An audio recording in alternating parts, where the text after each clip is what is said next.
Hey, welcome everybody to Rugby. Is there anybody here it's your first time to ever come to Rugby? Oh my goodness. Well, welcome. All of you guys, yeah. About 3 years ago, we didn't decide, it was decided for me that we were going to reinstate our writer series. Rugby used to have a writer series every year, and they would bring writers from different types of things that related to this area. It could be about nature, it could be the Big South Fork, it could be rugby's history, um, lots of things. Victorian stuff, that I don't actually know a whole lot about, okay? And they tried to get me in that fashion show last week, but the no bloomers would fit. So I passed, all right? Um, but they said, okay, a couple of our elders in the village that are both about this size came up to me and said, we want to have our writer series again. And I do whatever they tell me. So uh, I said, okay. So I said, I'll invite a friend of mine to come and kick it off for us. His name is Paul Young. And one of them said, who is that? And the other one looked at him and said, he wrote The Shack. And I just kind of went, nah, nah, nah, nah, nah, There you go. Thank you. So anyway, Paul came up and spent a couple days with us just before COVID hit. And then COVID hit, and we didn't get to have the rest of the writer series. In the last 2 years, we hadn't had it because we like to take care of our older folks who live in the village. And so we didn't let any of y'all come around much. So nothing against you personally. We love everybody here. And so this is our year to kind of start things back again with some writers coming in. So I thought, well, that old boy owes me, and because he didn't come the last 2 years, even though we didn't invite him, he should have at least reached out and asked, could he come? So he is back with us this year to kick off the writer series, and we're just so glad to have you. I'd like to say he's only here because he's my good friend, but he is a friend to everyone. I call him the tiny white Jesus. And but I but Rob is right behind him, and I call him the tiny black Jesus. So we've got the whole world covered right here. Whichever way Jesus went, we got him right here in Rugby. Okay.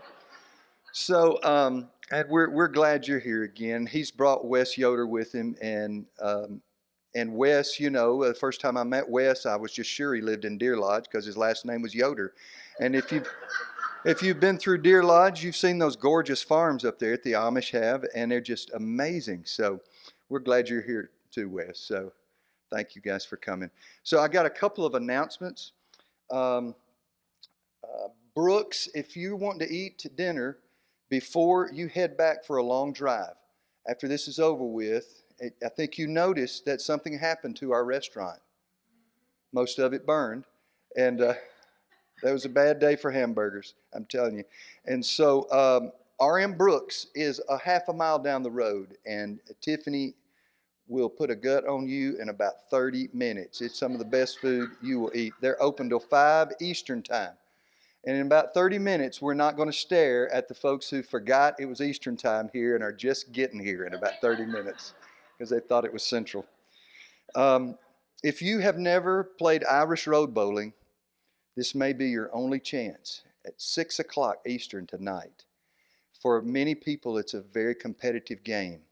For the Episcopalians in the village, that's right, my wife's like, bring it on.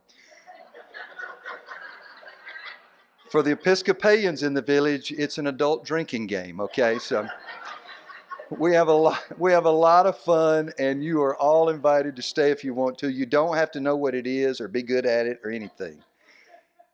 Or drink. You don't have to drink, okay? We welcome the Baptist and the Church of Christ, all right? There might be music. I'm just warning you, though, okay? And I can say that because I'm one of the Church of Christ folks. So when this is over with, if you have books that you forgot to bring your book with you, and you want to have Paul sign a book, I'm going to need for you to sprint to the commissary down there and buy you a book real quick or a couple and sprint right back so we can get them on the road before dark, because they are both wanted by the law and we can't have them driving after dark. Okay, so all right. I'm feeling pretty good this afternoon. That little nap worked for me. I know it. I know it. I'm in so much trouble when I get down off the stage. I'm just telling you. Just so you know, this sweet lady right here, we sang happy birthday to her earlier. She turns 99 on Monday. Isn't that amazing?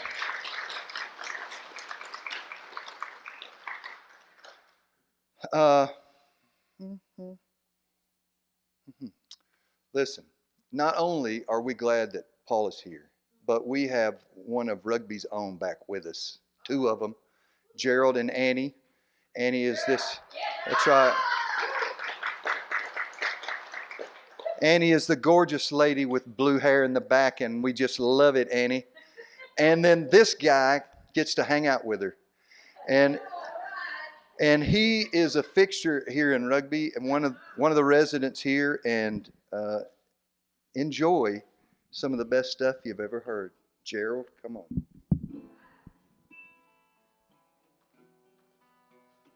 Thank you.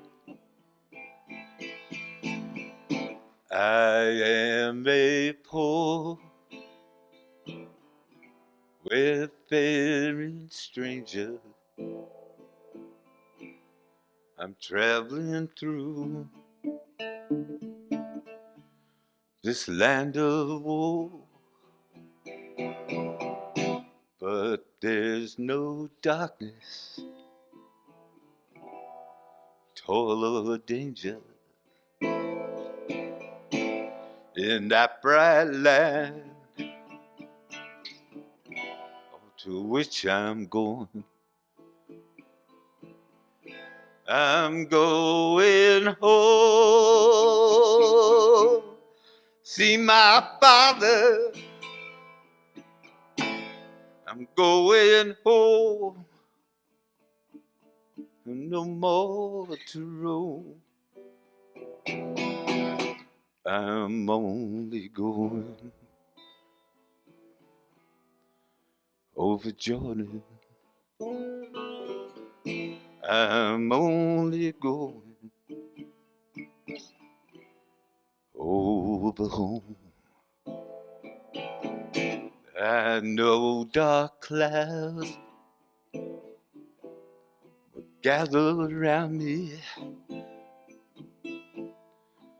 I know my way is dark and steep,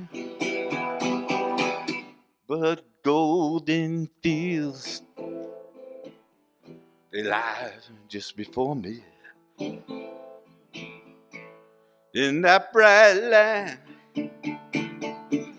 on which I sleep, I'm going home to see my mother. I'm going home, no more to roam. I'm only going over Jordan. I'm only going over home. I'm only going over home.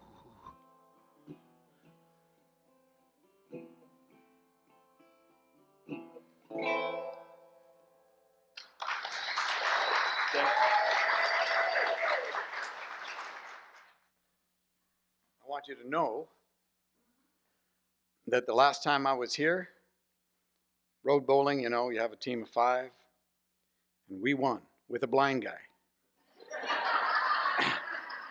I'm serious. He would walk up with his cane, and we'd kind of aim him down the middle of the road, give him a little cannonball, and he would go right down the middle of that road. And we wouldn't tell him otherwise. But we did. We won with a blind guy. It's like one of my favorite accomplishments in my life. So we had a great time this morning, I think. Thank you. I did. Thank you. Two of us did, and both of us. Oh, Wes was there, and so I gave a lot of time for my relationship with my dad. That was really started poorly and ended well, and he passed a year ago this May. So um, um, I want to tell a story about my mom, and she passed about 3 years ago now. My mom, I don't know her very much. I don't know her very well. She was raised German Baptist, and she lived in the shadow of my dad and basically towed the line. Even though my dad was smart, but my mom was like twice as smart. But she never showed it. She just did it. So at one time, with no training, she computerized an entire hospital by herself with no training. I know. And but in terms of having an opinion for herself, I didn't hear that. When she got a lot older, closer to when she passed, she would let a little bit out every once in a while. But just like my dad, who I never had a deep conversation with, except for that one, with my mom, I didn't either. And there was no sense of connection with my mom. But I'll tell you a story that tells you a lot about my mom. And when she was 18, just turned 18, she went into nurses training in Victoria Jubilee Hospital in Victoria, British Columbia. Some of you know this story? Yes, that's good. And she wanted to become a missionary. She wanted to become a nurse on the mission field. She thought she'd do it as a single woman, didn't expect to go married. And I mentioned that when I asked my dad, the one question that I got before he died was, why did you marry Mom? Because I never understood that. And he told me. Honestly, he told me. And inside that conversation, the word love never came up once. And it was expediency. When my mom went to school, she went to the same school that my dad did and the same one that I did. And when she graduated earlier than my dad, she's a couple years older than my father. And so she was asked to come be the school nurse, the college school nurse, which she did. And that's how my dad had known her, but they'd never really connected. So when he graduated, this was in Saskatchewan, central South Saskatchewan. And when he graduated, he intern pastored with another young guy from the Bible school that graduated up in northern Saskatchewan, northern Alberta. So two of them went up there to pastor this church of 6 people. So that's pretty good odds, eh? And so they're up there in the freezing winter. And at one point, my dad's like, I really want to go to the mission field. Oh, yeah. What's her name? Bernice. Bernice wants to go to the mission field. And basically, you get a better shot at the mission field if you're married. So he lets the other guy take the whole church for the weekend, do the services for those 6 people and everything. And he drove all the way down to Saskatchewan, central Saskatchewan, and went into the school and asked my mom if she wanted to get married. And that was it. And she said, okay. And he, okay, good. Got back in his car and drove back up to northern Alberta. And they got married 2 months later. So you can see why the word love never came up. And when I asked him about that, he told me about this story, which I didn't know. and that it was expediency. It was better to go to the mission field. She was a nurse. That's a plus. And so they got married. She went up to northern Alberta, and 9 months later, I was born. And I was 10 months old when we packed everything up and we moved to the other side of the world, to the highlands of New Guinea, and to a pioneer missions, which means you get to go into a place nobody has ever been, right? So we went into the highlands of New Guinea, and the only reason that we were not killed was because two things. My mother was a nurse, and they had a disease there called yaws. And yaws is like leprosy on steroids. If you saw the pictures of what it does to the human body, hands turn into these massive big claws, and of all festering sores and things like that. Well, this disease had no ability to fight off penicillin because it had never been exposed in that part of the world, and she destroyed that disease. Plus, she knew how to take arrows out of people's chests, and because they were a warring culture. And the Dani tribe was large. It was 40 to 60,000 people over 100 square miles, the whole valley of the interior side of New Guinea. And I was there. So I grew up being raised by Dani. When I was 5 years old and Wycliffe came in to translate the language, I was the informant because I could speak English and Dani. But my dreaming language was Dani. And I didn't know that I wasn't Dani until they sent me to boarding school at 6. And then I found out, which was a shock, because I didn't know I was a ghost person. Now, they thought we were ghosts for about 4 years because ghosts universally are white. They're just these beings that have no substance. That's white people. And so, yeah, I know some of you identify with that. I do. So, so when my sister was born, my mom flew. By that time, we built an airstrip and stuff, and my mom got in. It's called see, when you don't know a word for something, you make it a sound word. You create a word that's like the sound. And so their word for an airplane was ane, right? And it's anewu, anewu. A gun was tupu, because they heard the retort, right? Tupu. And so that was that. And so a white person was a mungat, which was a ghost person. And so when my sister was born, the west part, New Guinea is the big island right above Australia. And so the western side was a Dutch colony. The eastern side was an Australian colony, right? Split right down the middle. And so my sister, when she was born on the coast, had a Dutch passport because it was a Dutch colony. And so we now had Canadian passport and a Dutch passport in the house. And then when my brother Tim was born, my mom got in our plane, flew up to heaven, and came back with another baby. Because see, ghost people, they can't have babies. So, my mom would just go up to heaven and get one.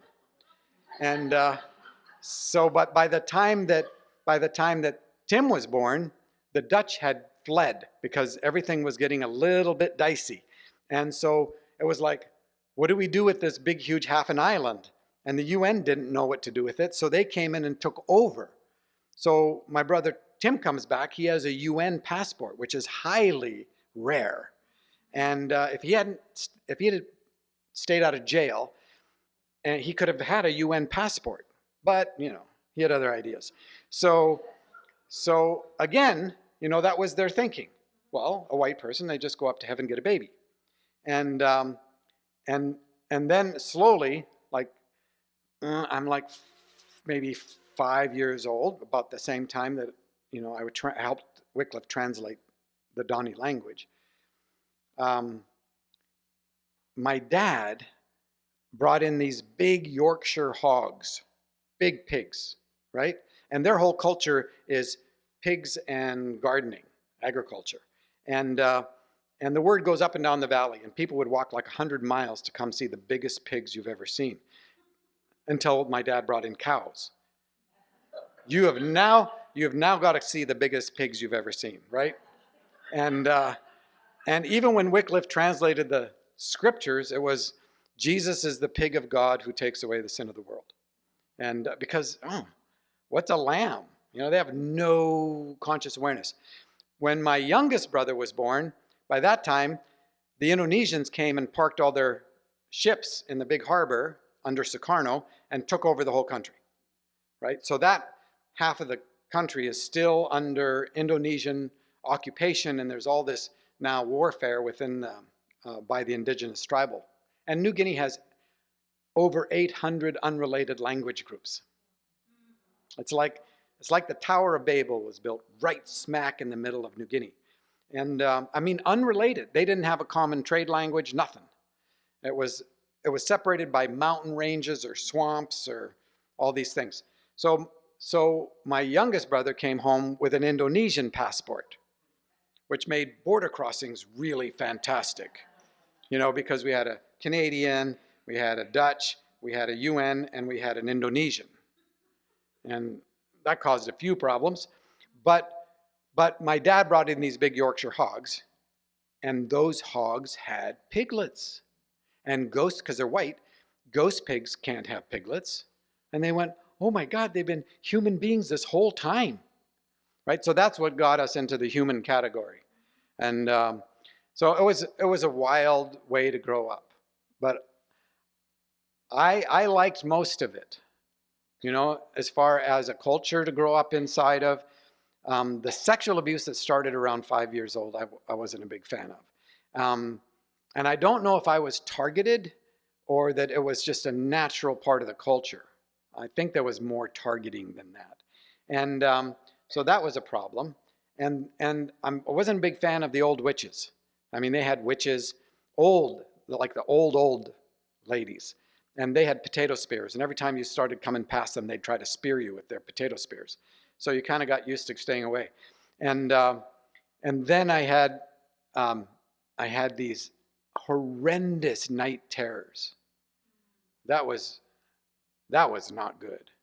And so all of this was spinning inside of a culture where it was so incredibly beautiful. We were in the highlands. New Guinea goes from tropical lands, because it's just off the equator on the coast, all the way up to glaciers inside this one country. And we were smack in the middle. So you could grow apples and you could grow bananas and you could grow, anything inside of this middle valley. And my dad built a station called Pyramid, which is now a small town. So I have no idea where I was going with all that. Oh yeah, my mom. So yeah, my mom. So that's what she was aiming for. By the way, I'll tell you a little side story. My goal here is to get to one story and then open it up for Q&R and questions and responses. I'm a Canadian, so I don't have all the answers. Americans do Q&A. And so it's like, no, I have no idea what the answer to that is. That's good, right? It's Canadian. That's why Canadians don't try to take over the world. They just want to change it. And a lot of times through music. We've got a lot of great Canadian musicians. So here's a little side story. There was this time where my dad was on a trek and gone, and my mom's at home in the missionary station and compound. And you have to realize that the compound meant nothing when they were having a fight. We had men chasing each other right through our house, with spears. But they had rules.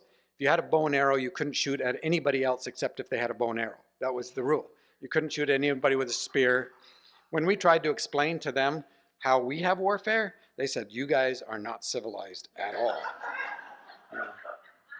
And frankly, hardly very many people ever got killed in these wars. It was more like, well, in our tribe, they would send a message to the tribe or the village that they were mad about, usually another tribe or whatever. And it was like, we're going to meet on Hill 74, you be on Hill 72, and we're going to meet in the valley between the two, and that's how we'll start. So they would have waves of guys, and the first wave comes down, and they stand about 100 feet apart, and they start insulting each other, right? And finally somebody gets mad enough to throw something, and then the war is on, and they run all over the country. These guys were in such great shape, and fighting each other. But if a guy with a bow and arrow and a guy with a spear walk right past each other, they will totally ignore each other. And then you've got the ambulance guys. If somebody actually gets hit by an arrow or something, they run out, pick up the guy, and run back to safety. And you're not allowed to shoot at an ambulance couple guys. It's just like, you don't do that. And there's another tribe, they fought, it was so much like football, you wouldn't believe it. They built these two fences quite far apart from each other, and it was like, if you can capture our fence, you win, right? And they would fight all over the place trying to capture the fence. And then at night, they'd all go to one of the villages or the other one of the other team, and they would have a huge party all night, and then they'd break up and start to kill each other, or try to. So, different world. And so in this one day, one of their pigs got into our garden, somehow through the fence and all that stuff, and my mom got a little ticked off about it, and she told some of the tribal guys, you need to get that pig out of my garden. And they laughed at her. And what's Tuan, my dad, he's gone on some trek and they know it. And it's like, what are you going to do about it? We're not, the pig is having a good time, just let pigs lie. And so my mom says, if you don't get that pig out, I'm going to shoot it.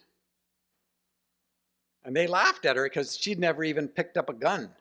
And they'd never seen her around a gun. And so she doesn't know how to shoot a gun. And she doesn't even know how to load a gun. But she goes and finds a .22. That was the smallest gun she could find, right?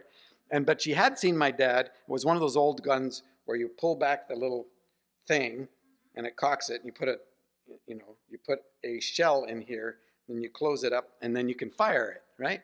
So she finds this .22, and she's going to tell them that she's going to shoot that pig. And so they totally ignore her. Like, what can she do? She's not going to do anything. So she gets mad, and she shoots straight up in the air. Well, not quite straight, kind of in the direction of the pig. The bullet goes up, comes down, hits the pig in the leg and breaks it. I'm serious. And the word goes up and down the valley, you watch out for her. She doesn't even have to be aiming at anything to hit it, right? So she became the news throughout the whole country. So the reason that the tribe en masse, basically, and this is when I entered into relationship with Jesus, the reason the tribe had virtually nothing to do with the missionaries. There was a group of Damal guys who took their lives into their own hands and came down and had learned the Dani tribal dialect and communicated from their point of view there is so many things that were happening in their culture. Like when somebody was sick and was thinking they were going to die, they would take the blood of pig and put it on the doorposts and across the top, right? Just like Passover, right? And they had stories about how they lost eternal life. In our case, in the Dani case, they would see this little bird, and every time they saw this bird, they'd try to kill it. And we're like, it's just a little black bird. What are you doing? It's because of that bird we lost eternal life. And it's like, really? How did that happen? Well, back at the beginning, there was a bird and a snake having an argument. And the snake said, I'm faster than you. And the bird said, no, I'm way faster than you. And so they started having this argument, and it got really heated. And finally they went, we're going to have a race. And they had a race. The bird wins. They said, if the snake had won, then when we got old, we just shed our skin and start over again. But the bird won. And so we just die. And so that's why they don't have eternal life. But they had stories like that. And but when this started to happen, they got it so quickly that they realized two things. All of their warfare had to end.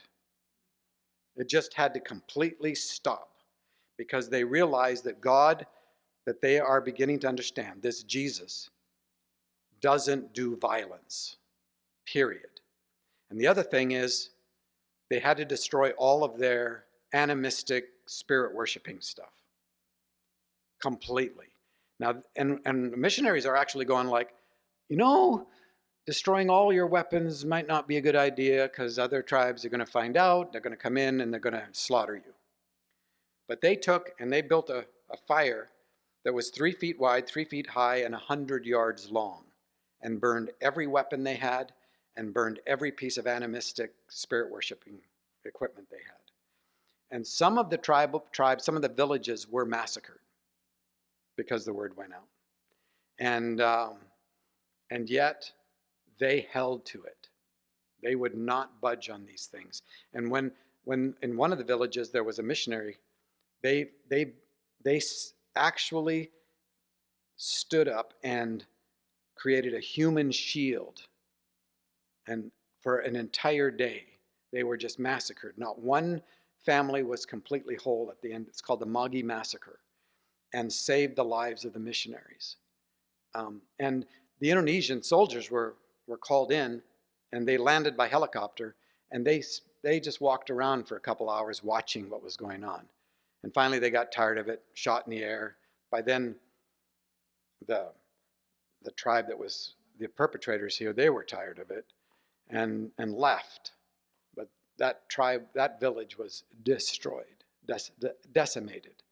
But they said, you know, our God says, do not kill. We're not going to kill. We're just not going to do it.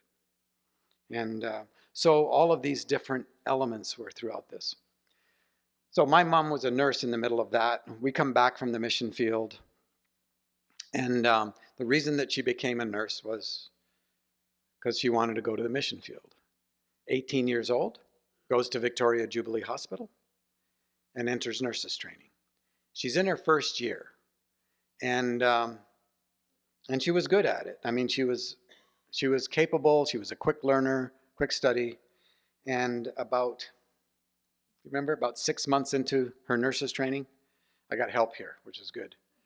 About 6 months into her nurses training, a situation happened. There was a pastor of a church in the city, of which the head that one. And so that man was an elder in that church, and they were really good friends. And the problem this husband and wife had, it was Reverend Munn. And Reverend Munn and his wife had been trying to have a child. And they'd had five second trimester miscarriages in a row. Lost the babies. 5 in a row. And they prayed about it, and they decided that they were going to try one more time. And the church knew about it. They were all praying for them, all of this. And 5 months into the pregnancy, right? 4 or 5, Mrs. Munn comes into the hospital bleeding. And my mom is on internship duty, and it's at night. And they immediately call the head doctor, who's the elder in that church. And the elder comes in, examines Mrs. Munn, and says, I'm sorry, we're going to have to take the baby because her life is at risk. And so he does a C-section. Well, he grabs the head nurse, who is a really cranky lady, and grabs the head nurse and a student intern who happened to be there, mostly to do the cleanup, and pulls them into this emergency C-section.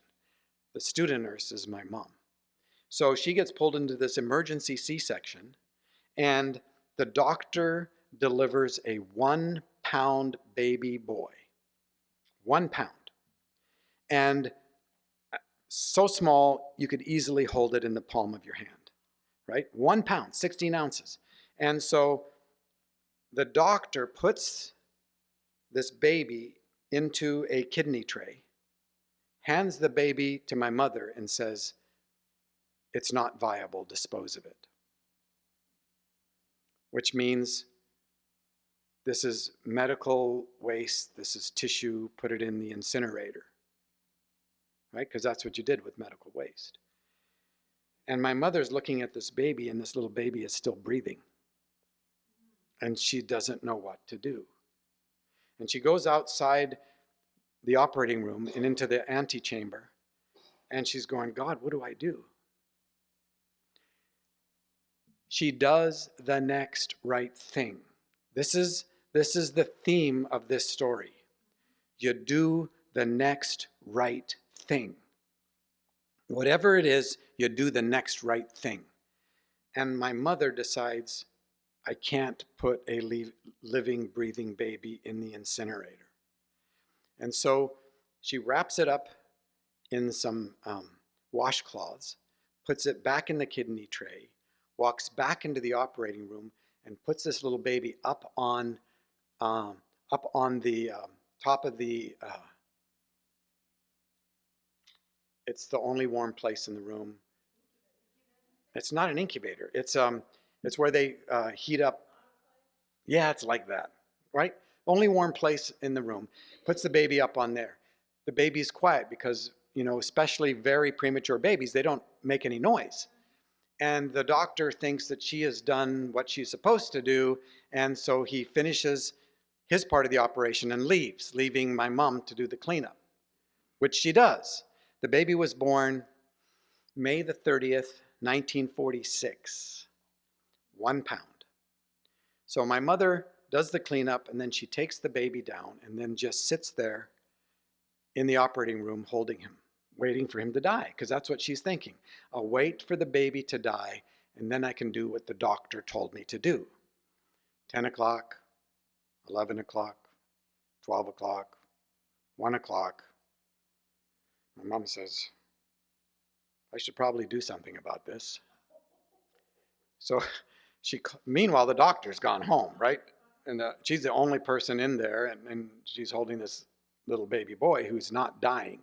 And so she picks up the phone and calls the head nurse, the cranky one, and tells her what she did. And the head nurse says, oh my gosh, we are in so much trouble. And the head nurse calls the doctor, because she has to. The doctor comes rushing in, and he is livid. He even vowed to make sure my mom never graduated nurses training, right? And he says to her, you created this problem. You're going to take care of it, right? And so the doctor has already come to Mr. and Mrs. Reverend and Mrs. Munn and said, I'm so sorry. We delivered a baby. He was not viable. He didn't survive. That's what they were new. So they're grieving now. And now it's like, okay, what is he going to do? So he goes back to the Reverend and his wife, and he says, I told you that the little baby had been born and was not viable, and we didn't think that he would survive, and we don't think that he'll survive, but due to the miracles of modern medicine, we have managed to keep him alive, at least long enough so that you can get some closure, right? That kind of response. And like they're thrilled. And that's not because they think he's going to survive, but they have this time, this little space of time, right? And so Harold's, eventually, that's what Reverend Munn takes this little baby boy and baptizes this baby boy with a dropper, right? And names him Harold because it means good news. Harold, right? And he baptizes his little baby, and they hold this baby, and not expecting at all that he's going to survive, because he's a pound. And then my mother is given this baby to take care of. Well, she takes the baby up to the nurse. This is back when basically incubators were like chicken incubators. They just had a heat lamp and that's it. So the nurses and my mom then begin to take care of Harold round the clock. And he initially drops to 14 ounces, right? And they're waiting for him to die. And then he starts to pick up weight. Well, 2 weeks later, because, C-section always took a long time to get over, right? 2 weeks later, Mrs. Munn went home. 2 months later, Harold goes home to his parents in a shoebox. And 2 years later, Reverend and Mrs. Munn invite all the nurses, including my mom, to come to his second birthday.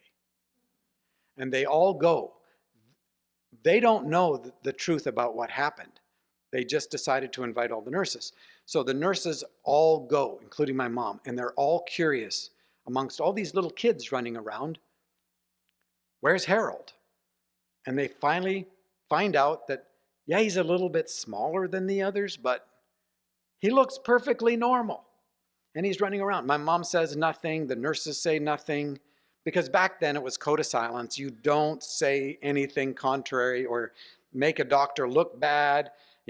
These are the days that if a doctor walks down a path, you just get off of it until the doctor walks by.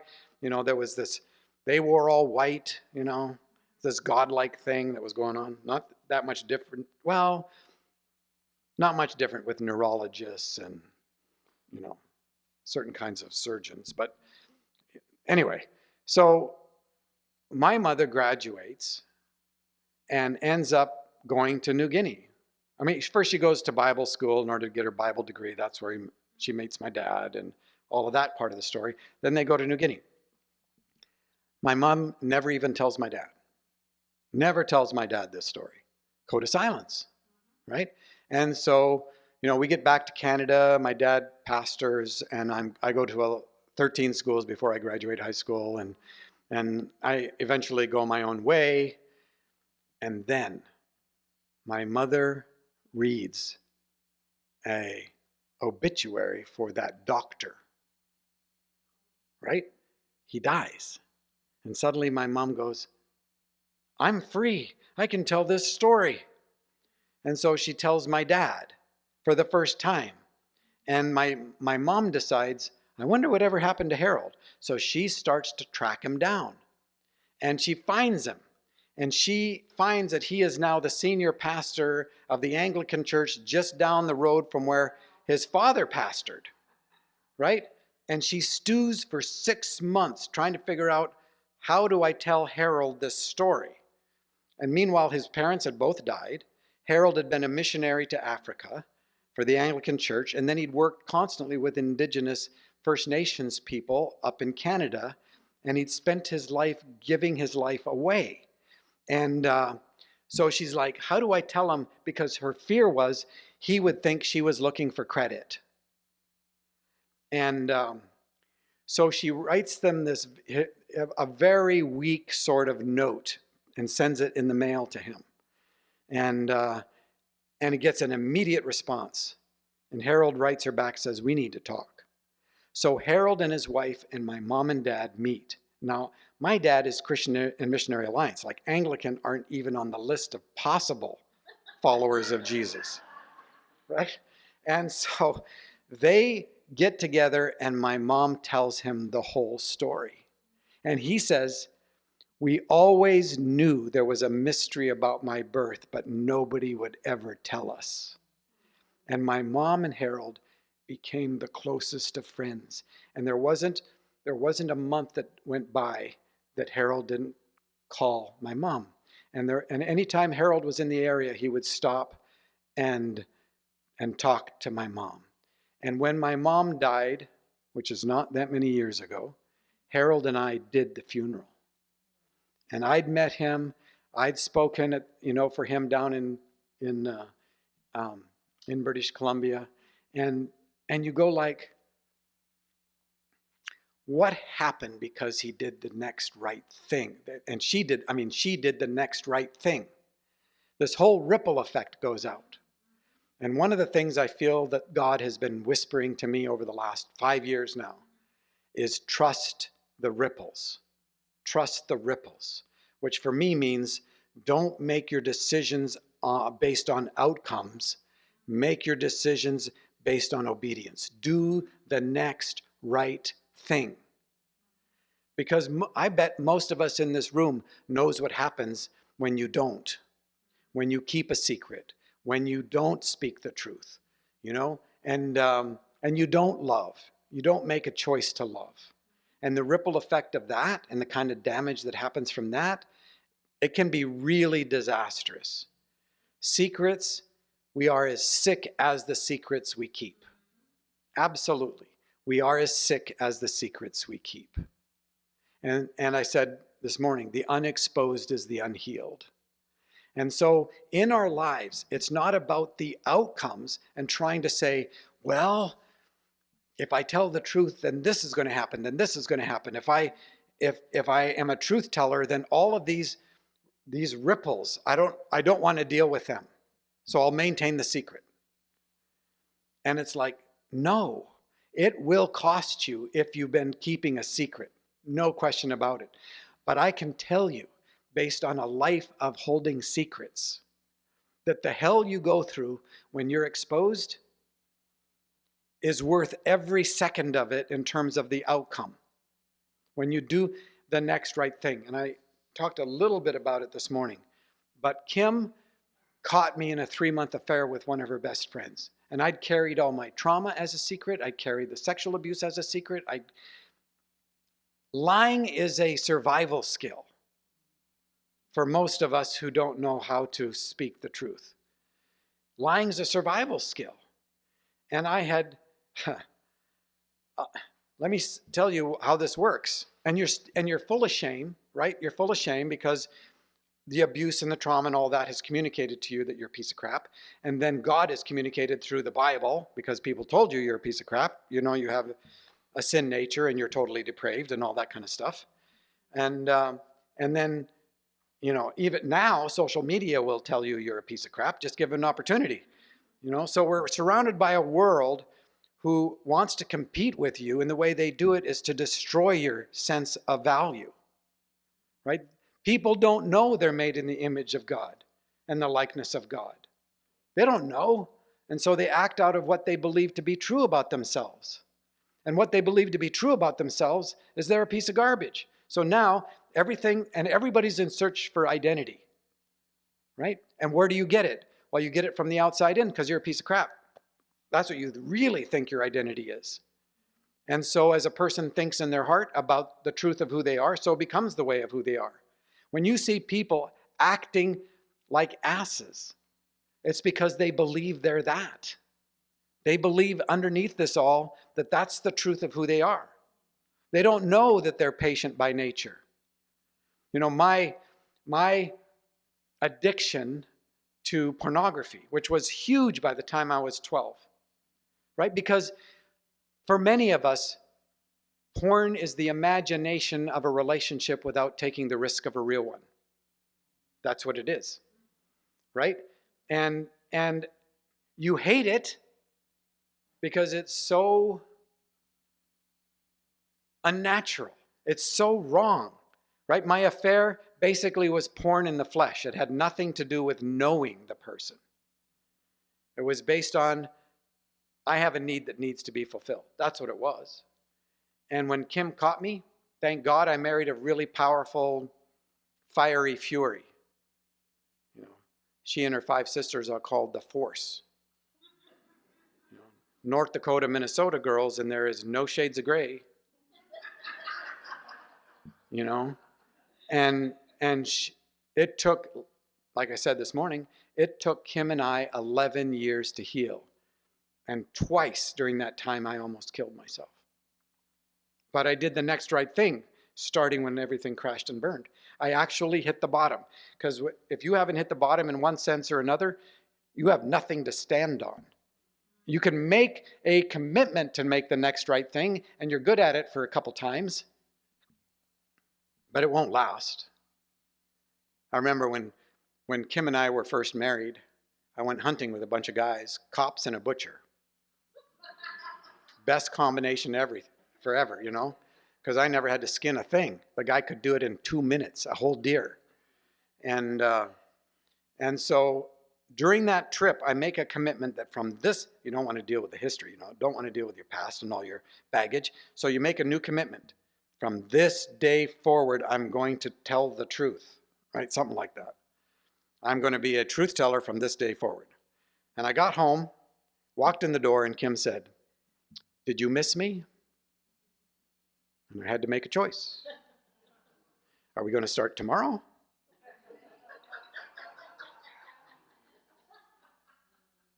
And I said, no. I told her the truth. I said, no. And I saw it break her heart. And I tried to explain to her, I don't have a misser. I don't have one of those things. I haven't missed anybody since I was 5 years old. I tried, and she couldn't understand. And I thought, all right, we're not doing this anymore, because the outcome was so difficult. And so I went back to hiding, which eventually ended up in a 3-month affair with one of her best friends. Because you keep hiding and you keep your secrets and everything is not exposed, you don't heal. And that lie always sits there as an escape, right? When she caught me right from day one, and this is what I said to her when she came after me with every piece of fury she had. And she'd already ripped up my office, physically. And she lights into me. And she is so betrayed, she didn't even have a clue this was coming. And I said to her, I couldn't look at her, but I could say this. If we're going to do this, I need to tell you every secret I have, because secrets have been killing me my whole life. And naively, she said, bring it on. And it took me 4 days to tell her everything she didn't know. And it destroyed her. And she said, I will never believe another thing that comes out of your mouth the rest of your life. And I believed her. And I had to figure out what's the next right step. So that's when I pulled the yellow pages off the shelf. And I looked under C for counselors. And I started with the A's, all total strangers. And I got to Agape Youth and Family Services. And agape is the word for love, for God. God is agape. Other-centered, self-giving, co-suffering love. And their box said, we specialize in sexual abuse histories. And I walked into this clinic full of psychologists, psychiatrists, and who's now a friend, he owned the practice, and he listens to my story, and he says, I think we got the right guy for you, but you can interview him as much as you. His name's Scott Mitchell. And I sat in front of Scott, and I told my story. And then for the first time in my life, I said these words, can you help me? And he said, yeah, but it's going to take 1.5 years. And I said, I'm in. He goes, Paul, everybody who sits where you are, they always say they're in. But after a couple months, they feel a little better about themselves and a little more in control and think they're smarter than us. And they bail out right before the really hard stuff.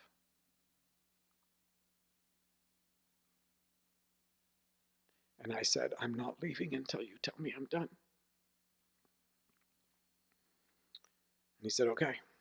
And we went to work. And I almost killed myself about 3 months into it, right before the really hard stuff. I could see the really hard stuff coming. And I lost all my hope. And if it wasn't for a couple friends who showed up right then, unbeknownst to them where I was, one talked to Kim about backing off a little bit. And one came and asked me where I was. And I told her, I'm at the edge of a precipice. I look down and see nothing. Kim's pushed me to that point and said, look at it. And I said, you know what I am? I'm a little pile of dried up shit on the edge of the precipice. And the wind is blowing. And I'm terrified that when it's done, there won't be anything left. And Kitty says, there's a seed in that pile. I'm like, a seed. And I think, if there were a seed in there, something could grow. And all my hope came back in a little seed that I couldn't even see. And then I thought, seeds, they grow good in this kind of stuff, right? And instead of paying for the ticket, which I'd been saving up to go to Mexico City and get a hotel room and some prescription drugs and kill myself the first day. And the good thing that Paul Young did in his life is at least kill himself far enough away from his kids where they weren't the ones that found his body. Instead of that, I went back to Scott and told him what was happening, and we went back to work. 9 months of work, and he says, "You're done." And I'm like, "What? You said it was going to take 1.5 years." He said, "Paul, we have never seen anybody work this hard and stick with it." And he knew it was because it was life or death for me. 9 months were the first 9 months of an 11-year journey of dismantling everything I thought I knew and building it on things that actually worked. 11 years before I knew Kim finally trusted me. And I didn't think that was ever going to happen. I constantly did the next right thing. 11 years doing the next right thing. Regardless of how she saw it, when I was in my therapy thing, I'd call her and tell her what Scott and I worked on. And every time I did, she'd say, "Yeah, right, whatever." But it was the right thing to call her and tell her. It was the right thing to stick with that. It was the right thing to work through. Regardless, at any point along that journey, she could have said, "I'm done." At no time did I tell her, "This is some of your stuff too." It never even crossed my mind. And she'll tell you that today she would look back and say, "I did some things wrong." And I would say, "I don't care. I don't care." Because that wasn't my world. My world is never to fix another person. My world is not to try to manipulate somebody so that then I can get what I need out of it. 12 years old, I have this horrible addiction to porn. And I hated myself. And I hated this addiction. And I couldn't get away from it. I drug it into my marriage. Kim had no idea. And I could resist it until I got really tired or really depressed. And I hated myself. And I hated this addiction. And I hated myself. And I hated this addiction. And I tried self-discipline. Let's see if you think you're a piece of shit. What do you got to draw on? And if you try an external thing to try to change something internal, it's not going to work. Self-discipline is something from the outside. And when my whole world blew up, I needed to start changing my entire paradigm. And one of the things that had to change if I was going to have it, and that was my big question, is change even a possibility? That was the big question. And I will take this risk of this counseling thing to see if there's a way to change. And when that change started to happen, and I questioned it every time, it was like inside eyes opened up. And I began to hear something that I'd heard, but I had never really heard. And that was, "Paul, you're a well-loved child of God. God has never been disappointed in you because God doesn't have expectations. Because expectations are based on not knowing something. And you're known. And so God has never, ever been disappointed in you. Grieved with you about the losses. Grieved with you about the addiction. Grieved with you about the choices that you made that harmed others. Grieved with you about the harm that was done to you by others. But never disappointed." And I'm like, oh my gosh, I'm a well-loved child. And then I hear, not only that, you're made in the image and likeness of God like every other human being on the planet. And I'm like, so what does that mean? Well, it means you're pure of heart. I'm pure of heart. I'm not a piece of shit. I'm not totally depraved.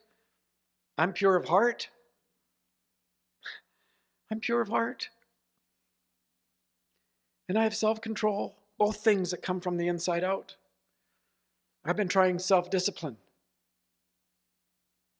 I never took the risk of an accountability group because I couldn't stand the look of someone who looked at me with disgust. I had enough trouble looking in a mirror. But I'm pure of heart. And my addiction vanished. It vanished.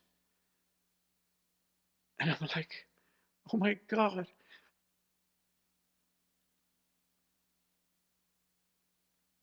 I'm pure of heart. And I'm patient, and I'm kind, and I'm long-suffering. All these things that God is like, I'm like, because I'm made in the image of God.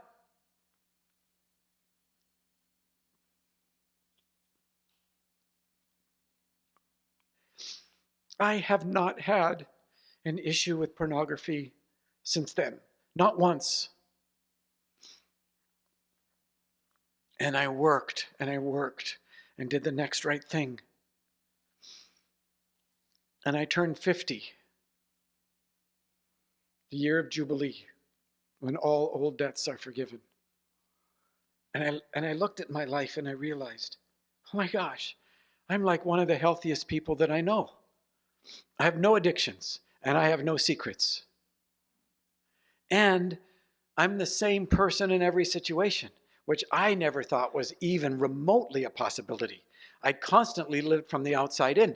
So I was constantly responding and reacting to what was happening outside. And so I lived according to the audience. And I was hypervigilant. That's a skill set that comes from being abused. I was compartmentalizing everything. And I would go into a room and I could tell you where the exits were. I could tell you what everybody was thinking about. And I could tell you when it was time to leave. Time to run. But not anymore.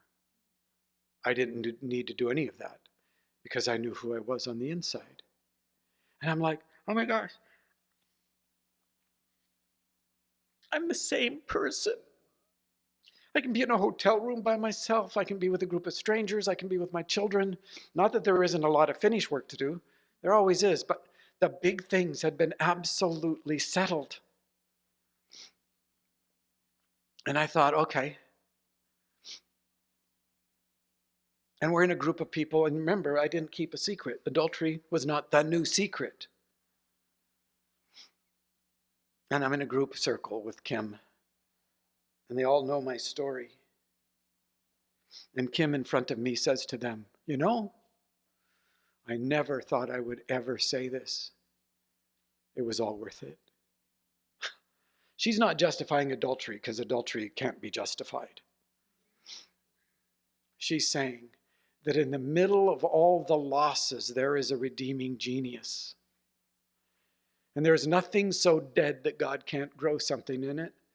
And there's nothing so lost that God can't find it. And there's not something so broken that he can't heal it.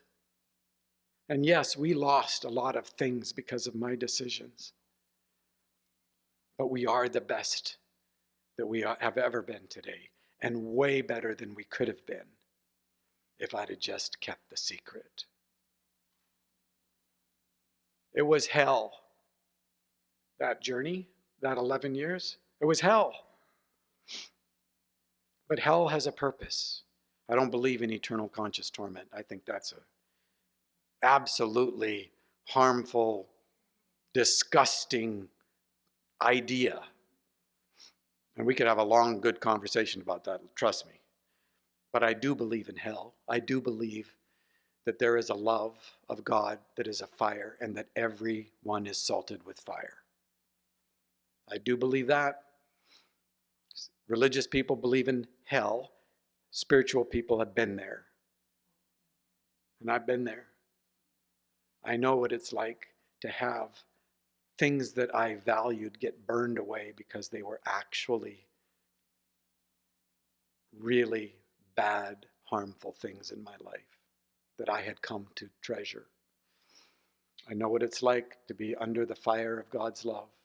And God is dedicated and committed to destroying everything in us that is not of love's kind. So if you're avoiding it, it's just a matter of time.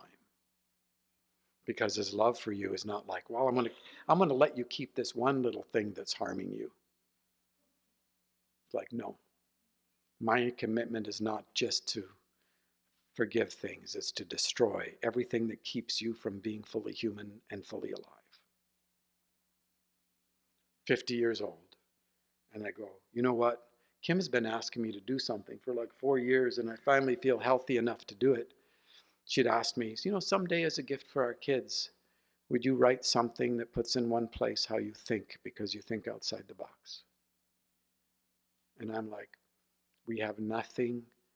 I have not enough money to get my kids a Christmas present this year. So I'll write them a story. Later, Kim says, I was thinking 4 to 6 pages.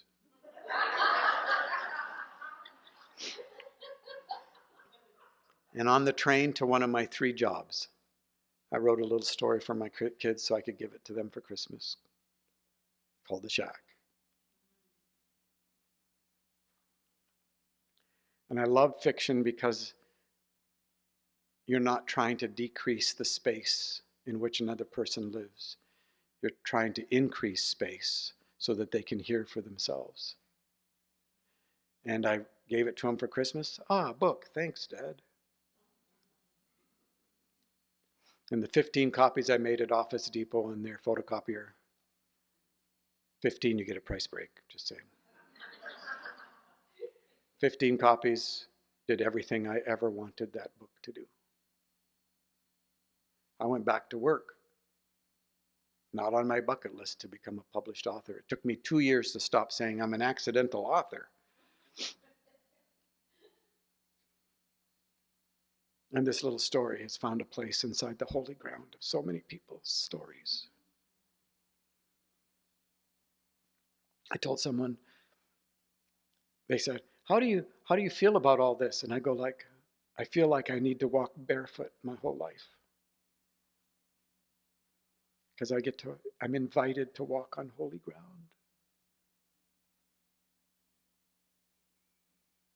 I have no idea. We out of time, and I didn't even ask.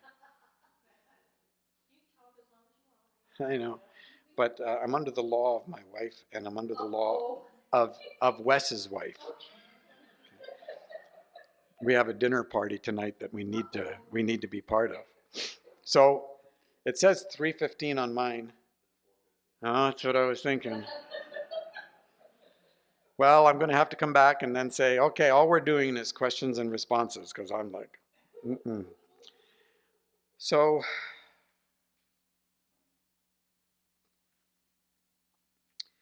there's 2 big, I don't even know how to call them, things, but they're not. Gratitude and contentment. You could add to that joy and peace. But my life, I'm filled with gratitude.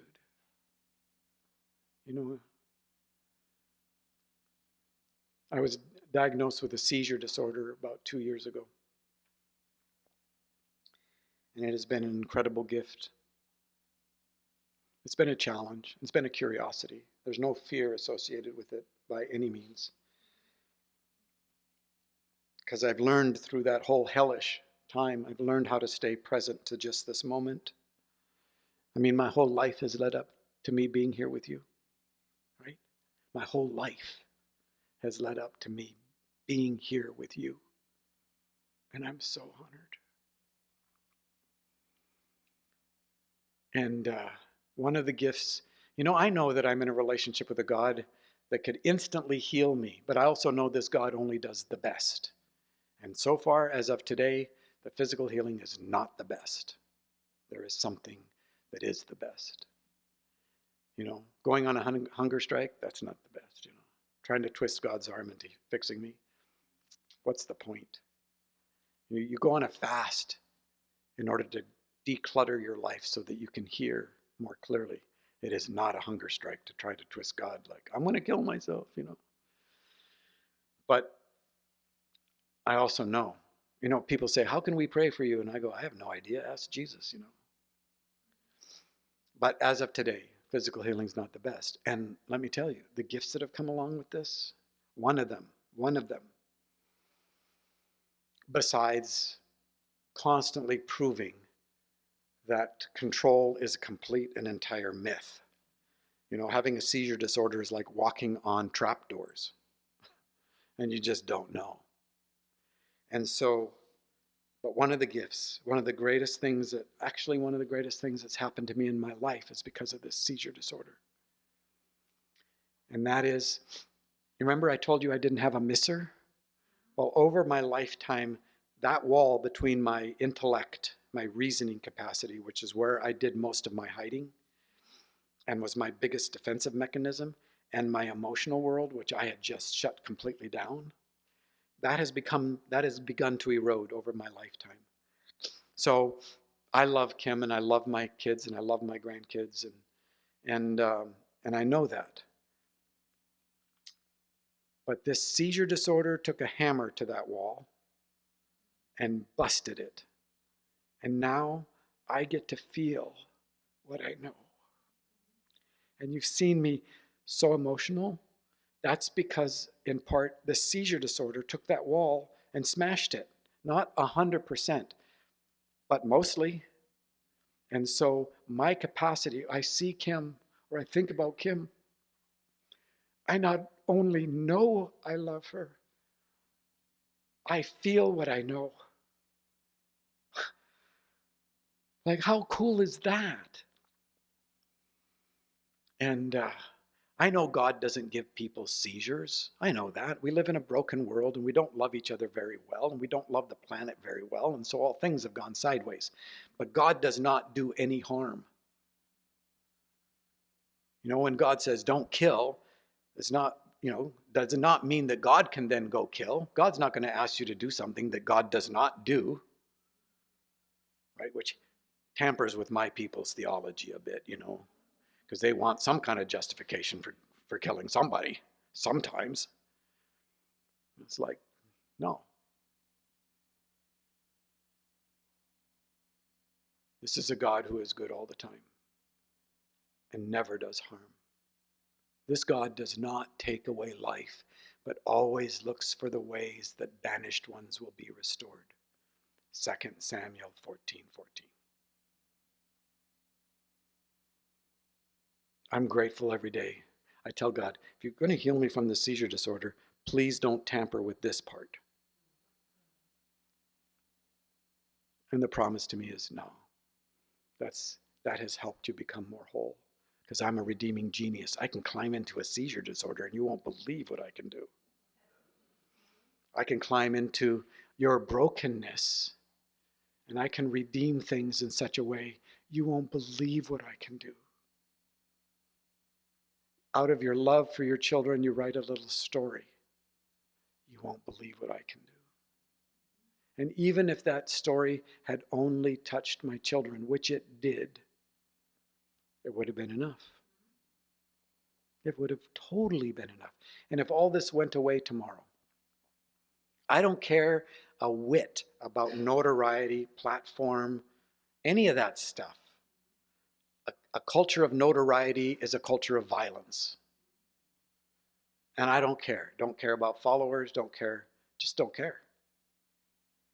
And I could tell you story after story after story of how I got there too. But, I love my wife. And actually, I'm under no law with regard to her. I want to be there with her. So we're going to quickly, Wes and I were going to quickly exit. So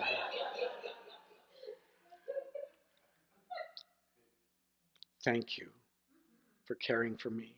I could feel it from here. And for the kindness of this place that I've been in for the last couple of days and I was in before. There is a deep mystery here. This place is proof, one of the proofs to the world that we still have a capacity to care for each other. And I can sense it. And it touches me very deeply. I'm grateful that this community exists. And I'm thankful that you would come here from wherever you came from in order to participate in this very wonderful day in which the grace of God has totally and relentlessly embraced me. Thank you. Amen.